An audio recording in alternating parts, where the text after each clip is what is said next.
Hey guys, and welcome back to our channel TechTube.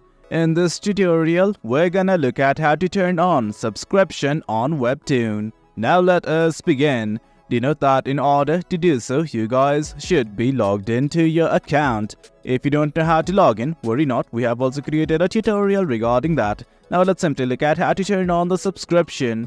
For instance, let's say I select this Webtoon right here.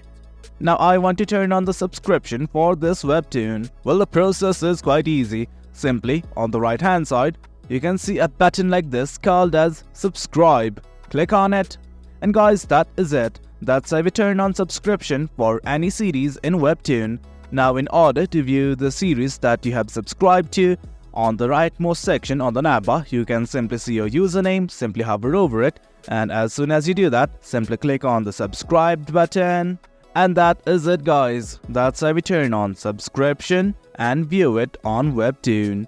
Hope you guys found this video informative, and for more content like this, do remember to hit like, share and subscribe. Your support fuels us. Until next time, thank you.